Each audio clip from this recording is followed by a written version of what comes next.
Hello everyone, welcome to Contemplate Life. Here, we share real-life stories, heartfelt confessions, and meaningful lessons drawn from everyday experiences. Each story is a quiet reflection on life, love, and human emotions.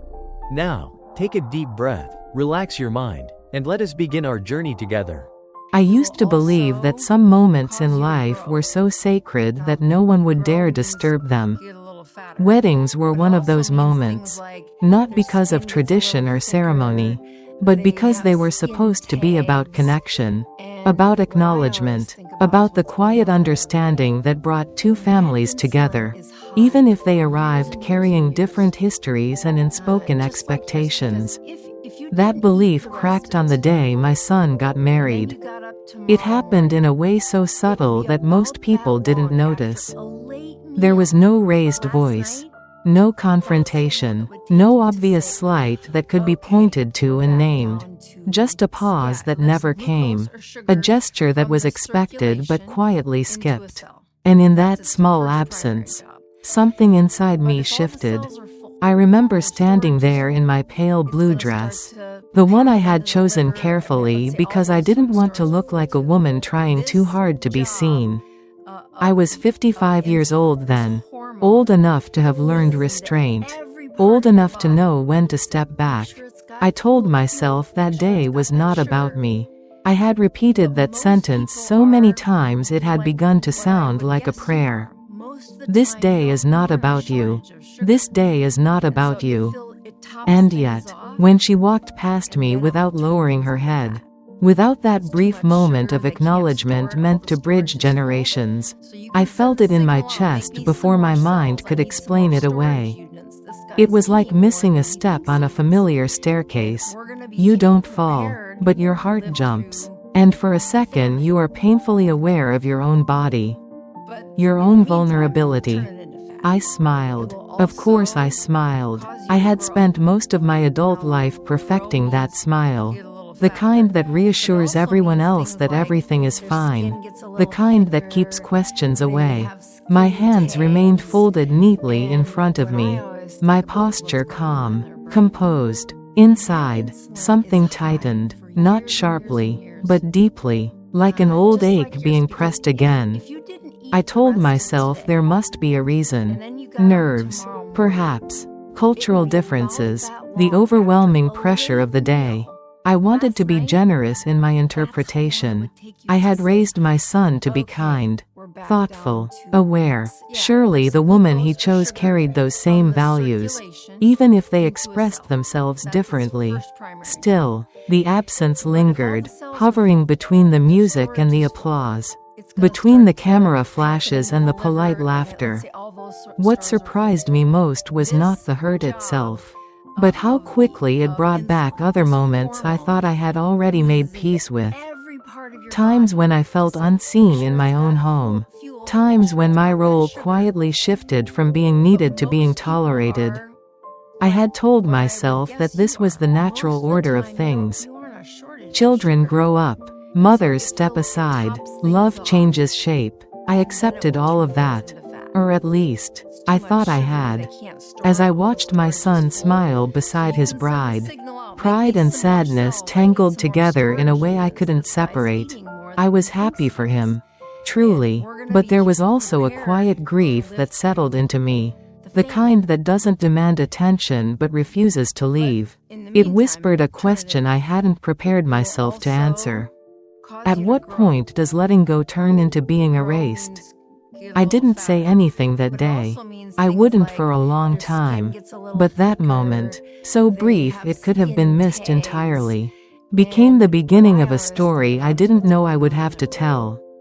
A story not about blame or resentment, but about learning what it really means to find peace when the respect you expected never arrives.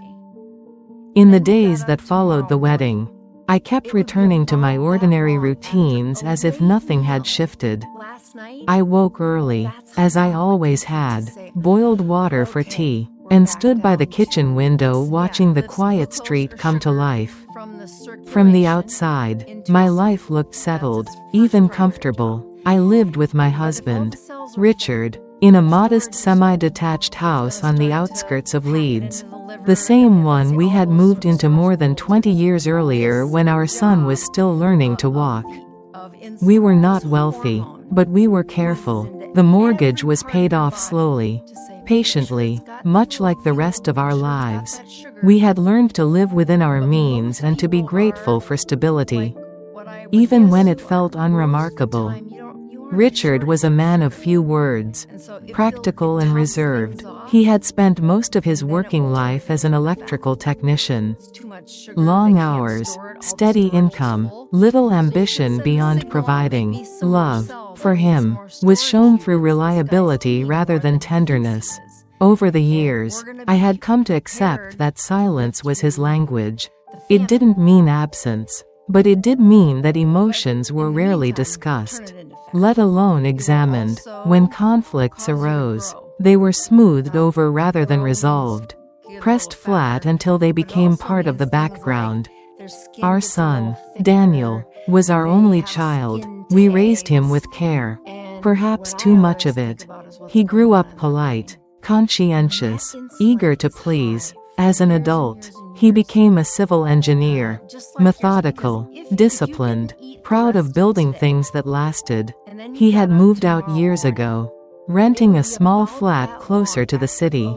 Financially, he was doing well enough, not extravagant, but secure in ways we had never been at his age. Still, I sensed in him a quiet distance that had formed long before the wedding. A subtle shift in loyalty that I told myself was natural, even healthy. His wife, Emily, came from a different world. She was raised in the South, in a family that valued independence and emotional self-containment. Her parents were divorced, both successful in their own fields, accustomed to asserting boundaries clearly and without apology. Emily worked in marketing, articulate, confident, used to being heard. She carried herself with an ease that suggested she had never needed to ask for permission to exist. When we first met, she was polite but measured, warm enough to be correct, distant enough to remain protected. They lived in a modern flat in the city, bright, minimalist, everything in its place. It was a home that reflected efficiency rather than warmth. When I visited, I was careful not to overstep. I waited to be asked before helping. I watched my words, my gestures, aware that what felt natural to me could be interpreted as intrusion. I told myself this was simply the way of younger couples now. Different didn't mean wrong. But beneath these differences lay small, unspoken tensions. Emily valued autonomy. I believed in presence.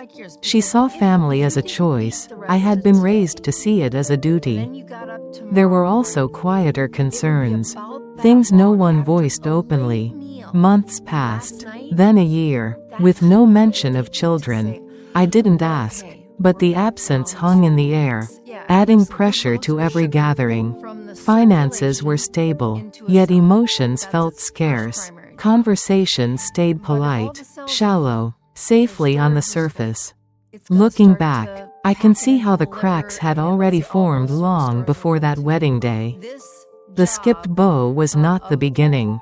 It was simply the moment everything invisible became impossible to ignore. After the wedding, life didn't fracture all at once. It thinned, quietly, in ways that could be explained away if one tried hard enough. And I did try. At first, it was only small things, the kind that make you question your own sensitivity before you question anyone else's intention. Emily began hosting fewer family dinners. When she did invite us, the timing was always tight.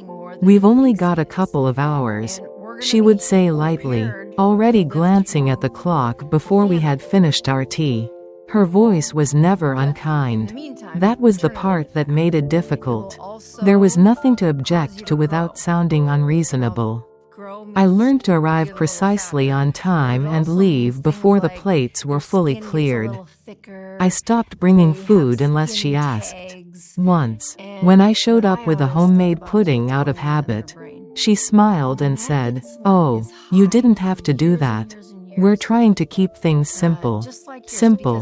The word stayed with me longer than it should have. Daniel changed too, though more subtly. He listened more than he spoke when Emily was around. When I asked him how work was going, he answered politely but briefly, as if the conversation were a formality rather than a connection. If I suggested something, a place to visit, a tradition we used to keep, he would pause and say, "We'll see," then look at Emily, as though waiting for confirmation. The comparisons began softly. Emily would mention how her mother handled things. "My mom never worries about these things," she once said when I fussed over whether the roast was cooked properly.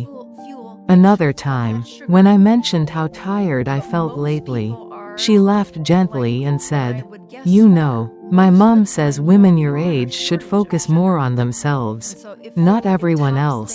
She meant it as advice. I nodded and smiled, even thanked her. Inside, something folded inward. There were moments that stung more sharply, though still wrapped in politeness. During one visit, Emily commented on how traditional our house felt. "It's very lived in," she said, scanning the shelves crowded with old photographs and books. I could never relax with so much around me. I followed her gaze and suddenly saw my life through her eyes. Heavy, excessive, outdated. I began to sense an invisible line I wasn't supposed to cross. Though no one ever named it. Advice was unwelcome unless requested. Affection felt intrusive. Even silence could be misinterpreted. Once, when I sat quietly at the table while they discussed a holiday they were planning, Emily glanced at me and asked, "Are you all right?" Her tone suggested concern, but also discomfort, as if my quiet presence itself created tension. "I'm fine," I said quickly. Too quickly. Daniel smiled, relieved, and continued the conversation without another thought. The hurtful remarks, when they came, were never direct. They were framed as jokes, observations, or practical suggestions. "You don't need to worry about us so much anymore," Emily said once, handing me my coat before I had even reached for it. "We're adults." I laughed, agreeing with her, though my hands trembled slightly as I buttoned up. I noticed how decisions were made without me, then announced casually after the fact. Christmas plans, birthdays, even small things, like which day we would meet. "We've decided it's easier this way," Emily would say. Easier for whom was never discussed. I told myself this was how boundaries worked. Healthy, modern. I told myself enduring quietly was a form of respect. At home, Richard noticed my silences but didn't know how to ask about them. When I mentioned feeling out of place, he shrugged. "They've got their own life now," he said, best not to interfere. He wasn't wrong, but something about the word interfere cut deeper than it should have. As if my concern itself were a kind of wrongdoing. There was one afternoon that stayed with me more than the others. We were sitting in their living room, sunlight spilling across the clean, pale furniture. Emily was scrolling through her phone. Daniel beside her. I mentioned, carefully, that I hadn't seen them in a while. "We didn't want to bother you," Emily replied without looking up. "I know you like your routines." The statement landed gently, but it felt like a door closing. I nodded. Of course. My routines. The polite way of saying my place was elsewhere now. I never raised my voice. I never argued. Each time something unsettled me, I folded it neatly away, telling myself that peace mattered more than being understood. I believed that if I stayed patient, if I remained kind and unobtrusive, things would eventually soften. That love, if left undisturbed, would find its way back to balance. But beneath that calm surface, The weight was accumulating. Each small dismissal, each careful correction, each reminder that I was no longer central, only peripheral, pressed down slowly. I didn't yet recognize it as a warning. I thought it was simply the cost of growing older, of learning how to fade gracefully. What I didn't know then was that silence, when held for too long, doesn't disappear. It waits, and it remembers. The moment everything surfaced did not arrive with shouting or drama. It arrived disguised as practicality. It began with a phone call from Daniel on a gray Tuesday afternoon. His voice sounded careful, measured, the way it did when he was preparing to say something he believed I wouldn't like. He asked if he and Emily could come by that weekend. "There's something we'd like to talk about," he said. Nothing in his tone suggested urgency. But my body reacted before my mind could catch up. I felt it in my shoulders, the quiet tightening that had become familiar. They arrived just after lunch on Sunday. Emily carried a folder under her arm, slim and neat, like something from an office meeting. We sat at the dining table where Daniel had once done his homework, where birthdays had been celebrated, where arguments had dissolved into silence. Emily placed the folder between us and smiled politely. "We've been doing some planning," she began. "Long term." She spoke calmly, confidently, as if this were a natural continuation of a conversation we had all agreed to. Daniel sat beside her, hands folded, eyes moving between us. I waited. Emily explained that they were considering buying a larger property, somewhere closer to the city, with better schools, better investment potential. "The market's tough," she said, tapping the folder lightly. "But we've been advised that consolidating assets makes things easier." Assets. The word echoed in my head. Daniel cleared his throat. "Mum," he said gently, "we were thinking, since you and Dad have the house paid off." The sentence drifted unfinished, heavy with implication. Emily picked it up smoothly.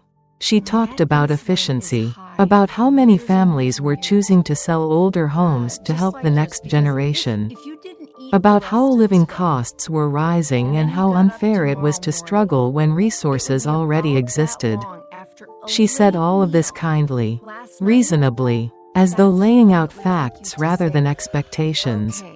I looked at Richard. He stared at the table, his jaw set, silent as always. This had not been discussed between us. Not really. Emily leaned forward slightly. "Of course. We're not asking for anything right now," she said, "but it's something to think about. Planning ahead is important, especially as people get older." People get older. That was when I realized this conversation was not about the future. It was about control, about positioning, about who mattered most in the years to come. I asked a simple question. "And where would we live?" Emily paused, just briefly. "Well," she said, "there are options. Downsizing, or renting. Many people find it freeing. Actually, freeing." The word felt cruel in its softness. Daniel reached for my hand, then hesitated, letting it fall back to his lap. "It wouldn't be forever," he said, "just until things settle." I thought of the house, of the years folded into its walls, of the nights I stayed awake worrying about money, about Daniel's future, about whether I was doing enough. I thought of how carefully I had tried not to interfere, not to impose, and here I was, being asked to dissolve quietly to make room. The pressure didn't end there. In the weeks that followed, the subject resurfaced in different forms. Comments about property values, about how empty the house felt now, about how difficult it was for young couples without support. Emily's mother called once, cheerful and direct, mentioning how she had helped Emily financially and how families should work together. It wasn't a demand. It didn't need to be. I began to feel cornered by politeness. Richard avoided the topic altogether. When I tried to talk to him, he sighed and said, "Maybe they're right. Things change." His voice carried fatigue more than agreement. But the effect was the same. I was alone in my resistance, even as I tried not to see it as resistance at all. The breaking point came one evening when Daniel dropped by alone. He looked tired, older than I remembered. He told me Emily was stressed, that the uncertainty was affecting their plans. "She feels like you don't trust us," he said quietly, "like you're holding back." Holding back? From what? From giving up my place?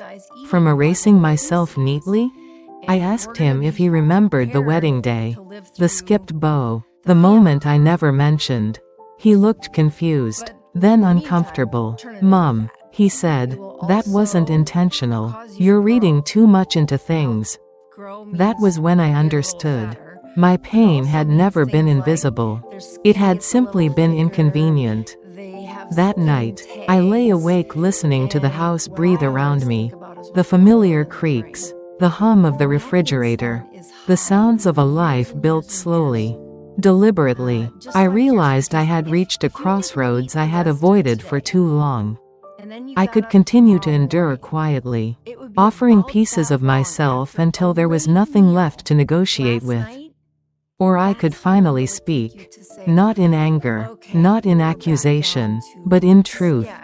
For the first time, the choice was no longer abstract. It was pressing against me, undeniable, and whatever I chose next would change everything. The confrontation did not happen the way people imagine confrontations happen. There was no dramatic entrance. No raised voices at the start. No single sentence that shattered everything in an instant. It unfolded the way real lives do. Slowly at first, then all at once, when restraint finally ran out. It was a Saturday evening when Daniel and Emily came over again. No folder this time, no careful smiles. Emily's jaw was tight, her movements brisk. Daniel looked caught between exhaustion and determination. Richard sat beside me on the sofa, unusually stiff, as though bracing himself for impact. Emily spoke first. "We can't keep avoiding this," she said. Her voice was calm, but there was steel beneath it. "We need clarity." I nodded. I had expected this. In the days since Daniel's last visit, something inside me had settled, not softened, but steadied, like a decision that had already been made, even if the words had not yet been spoken. "Clarity about what?" I asked. "About the house," she said. "About the future. About expectations." The word expectations landed heavily. I looked at Daniel. "Is this what you want?" I asked him. He hesitated. That pause told me more than his eventual nod ever could. Emily leaned forward. "We're not trying to push you out," she said, "but you have to understand how unreasonable it is to hold onto a property this size when it could help us build something stable." I felt Richard shift beside me, still silent. "This house is our home," I said. My voice surprised me with its steadiness. "Not an investment tool." Emily exhaled sharply. "That's exactly the problem," she replied. "You see everything emotionally. The world doesn't work like that anymore." Something cracked then, not loudly, but irrevocably. "For you," I said slowly. "Maybe it doesn't." Daniel rubbed his face. "Mom, please," he said. "This doesn't have to be a fight." "It already is," I answered. "We just haven't named it." Emily's composure slipped. "You've never really accepted me," she said suddenly. "From the beginning, I could feel it." I looked at her, truly looked at her, and felt an unexpected sadness. I tried to step back. I said, "I tried to respect your space. I swallowed every moment where I felt small so you wouldn't feel crowded." She shook her head. "That's not respect. That's passive judgment." "No," I said quietly. "It's endurance." The word hung between us. Richard finally spoke. "Enough," he said, his voice rough. "We're going in circles." Emily turned to him. "Then say it," she challenged. "Say you're willing to help your son." He stared at her for a long moment. "I'm willing," he said, "but not like this." Daniel looked up sharply. "What do you mean?" Richard's shoulders slumped, years of avoidance catching up to him. "I mean, I'm tired of pretending this is reasonable," he said. "We raised you to stand on your own feet, not on ours." Emily's face flushed. "So that's it?" she said. "You'd rather cling to bricks and memories than support your own child?" I felt the words like a slap. Before I could stop myself, I stood up. "This house," I said, my voice trembling now, "is not just bricks. It is the sum of everything we gave up so he could have choices. Do not tell me I am clinging when you are asking me to disappear." Daniel stood too. "No one is asking you to disappear," he said, frustration breaking through, "but you act like every change is an attack." "Because every change leaves me with less," I replied. "Less voice, less place, less worth." Silence followed, heavy, unforgiving. Emily spoke softly then, but her words cut deeper. "You don't get to be the center anymore," she said. "That role is over." Something inside me went very still. "I know," I said, "but I will not be collateral damage." Richard closed his eyes. "What are you saying?" he asked me. I turned to him. "I'm saying I won't sell this house," I said, "and I won't be guilted into apologizing for it."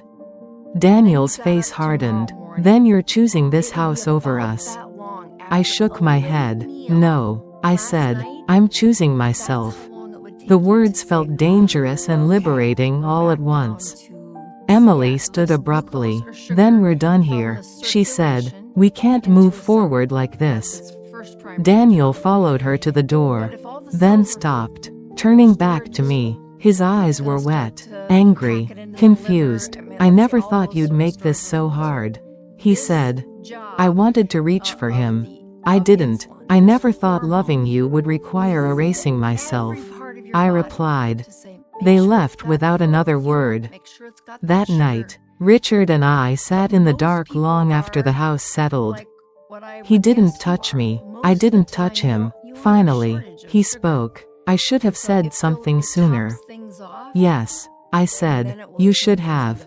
The truth did not explode our marriage, but it exposed its fractures. In the weeks that followed, Richard moved into the spare room, not out of anger, but out of resignation. We talked about separation quietly, like people discussing the weather after a long storm.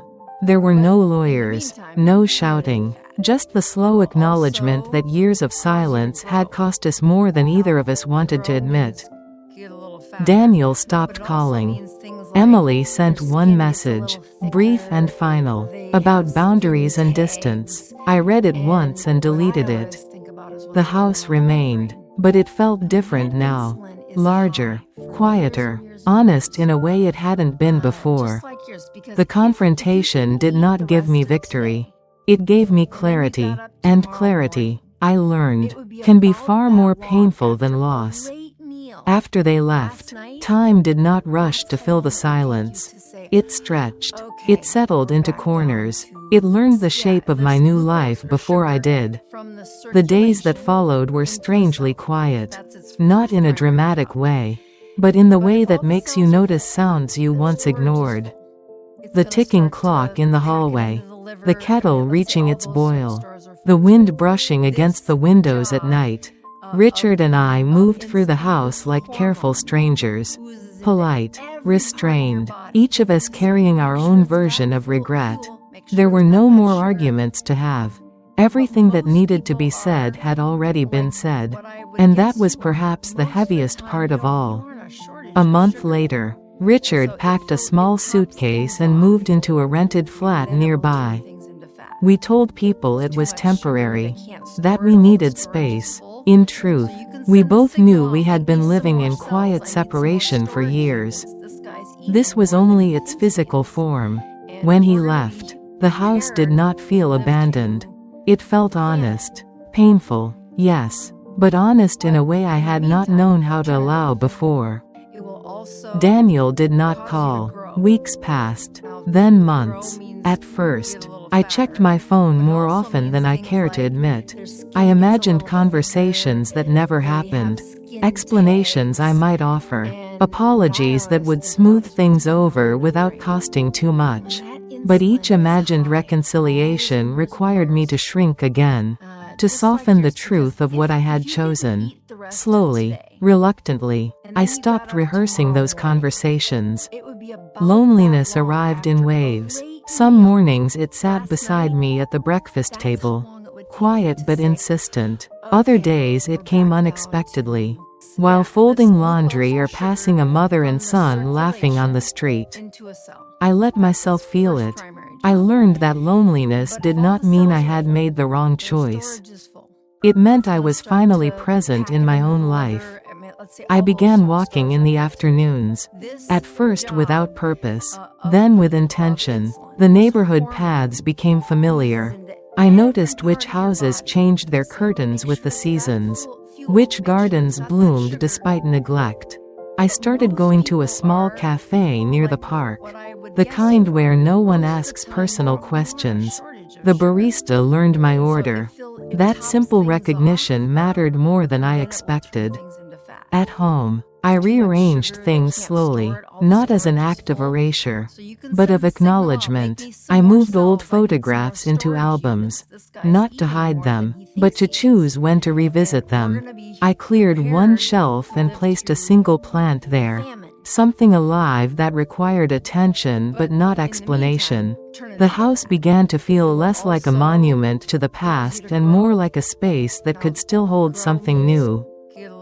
Nights were the hardest. Without the familiar presence of another body in the room, sleep came unevenly. I lay awake thinking about the years I had spent trying to be agreeable, useful, necessary, how much of myself I had edited to keep peace. There was grief in that realization, but also relief. I had survived those years. I was allowed to live differently now. I didn't call it healing at first. That word felt too deliberate, too neat. I thought of it instead as learning how to breathe again without waiting for permission. Some days I succeeded, some days I didn't, but the effort itself felt like movement, and movement mattered. I began writing, just for myself, short reflections, memories I had never said aloud, questions without answers. Putting words on paper gave shape to emotions that had lived too long inside my chest. I wasn't trying to justify my choices. I was trying to understand them. There were moments of doubt, of course, when I wondered if standing my ground had cost me my son forever. When I questioned whether endurance would have been easier than honesty. But each time I imagined returning to silence, my body resisted. The peace I had found was fragile, but it was real, and for the first time, it belonged to me. Spring arrived quietly. The light changed. The mornings softened. I noticed that I was smiling more easily. Not out of habit, but because something inside me had loosened. I cooked meals just for myself and enjoyed them. I read books without rushing. I sat in stillness without feeling useless. I did not become fearless. I became steadier. There was no grand reconciliation, no message that tied everything up neatly. And strangely, that was all right. Life continued, uneven and imperfect, but no longer defined by what I withheld. I was learning that peace does not come from being chosen. It comes from choosing to remain whole. And in that quiet, uncelebrated aftermath, I began to understand that loss and freedom sometimes arrive hand in hand, indistinguishable until you stop running from both. The turning point did not announce itself with urgency. It arrived quietly. The way truth often does when it no longer needs to compete with fear. It was nearly a year after the confrontation when Daniel called.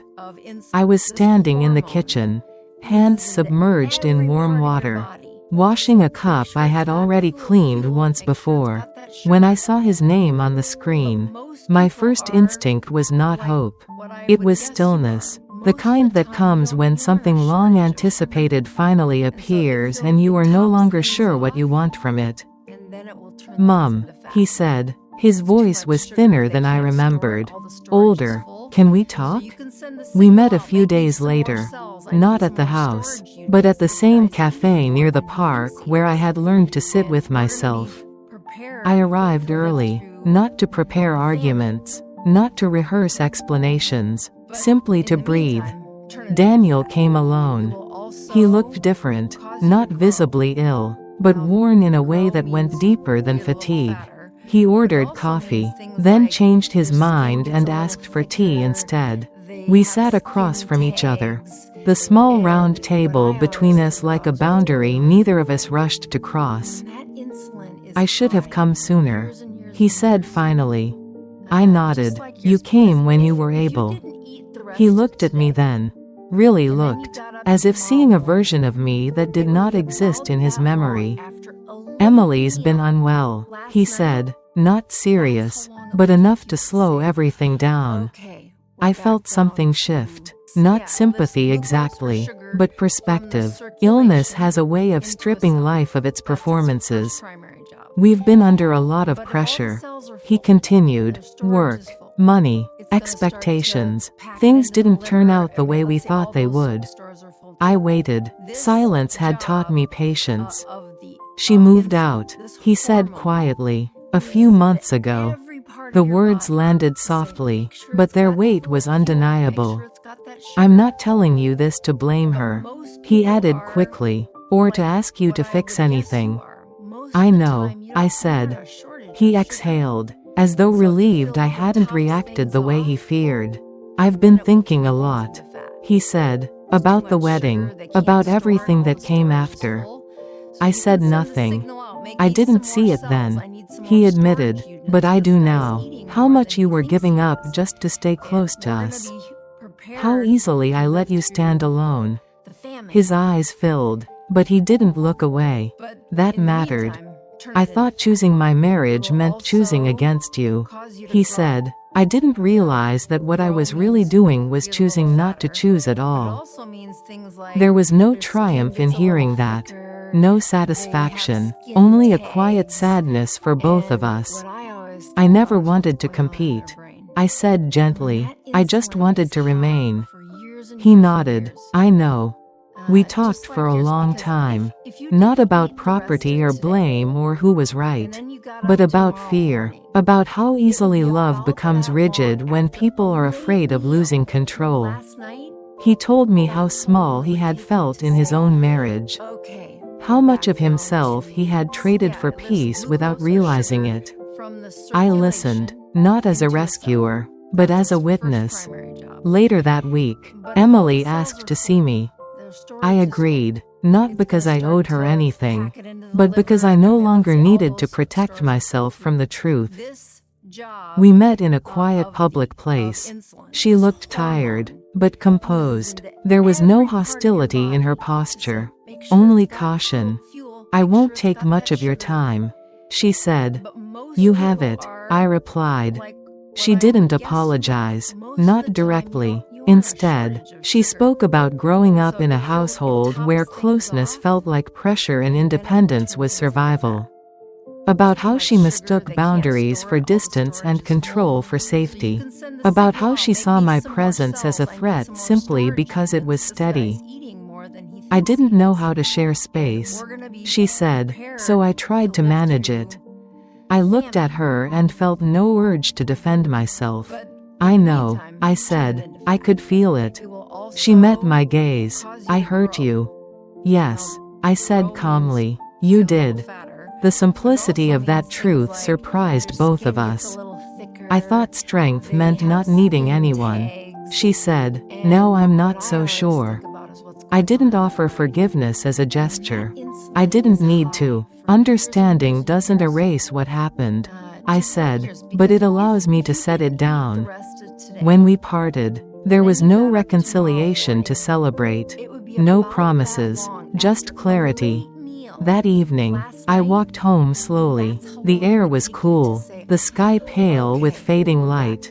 I realized that the person I had been most angry with was not Emily, or even Daniel. It had been myself, for believing that endurance was the same as love. The wound did not disappear that day, but it stopped bleeding. I understood then that closure is not something another person gives you. It is something you claim when you no longer need your pain to be acknowledged in order to release it. And for the first time, I felt free to let go without fear of losing myself in the process.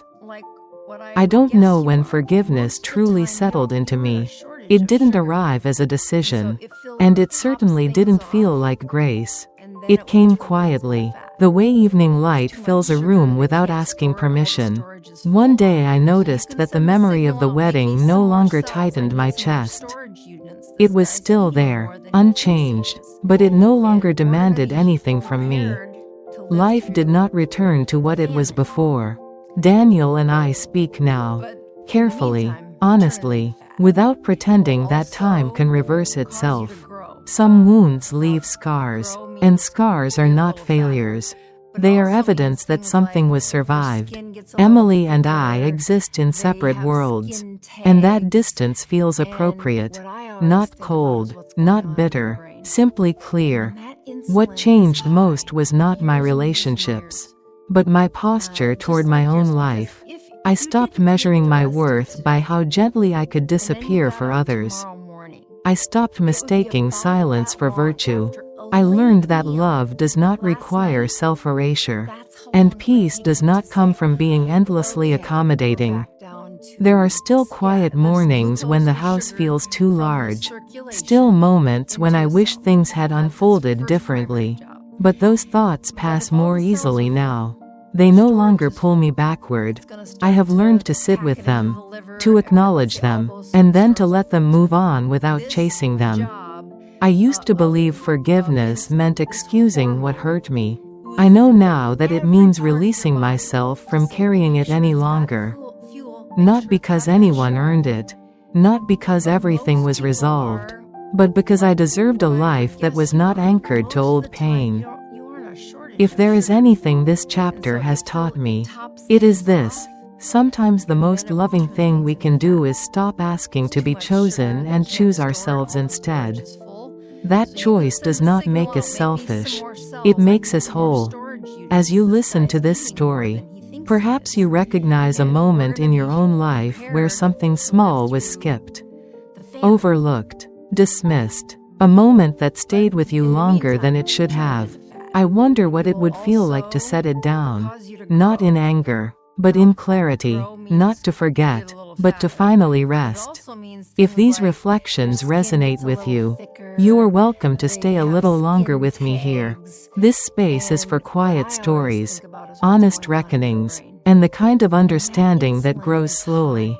You can subscribe to Contemplate Life if you wish, and walk alongside these moments of reflection whenever you need them. Before I go, I leave you with a question to carry gently into your own life. What are you still holding? Not because it matters now, but because you never gave yourself permission to let it go? Thank you for listening. Take care of yourself. And goodbye, for now.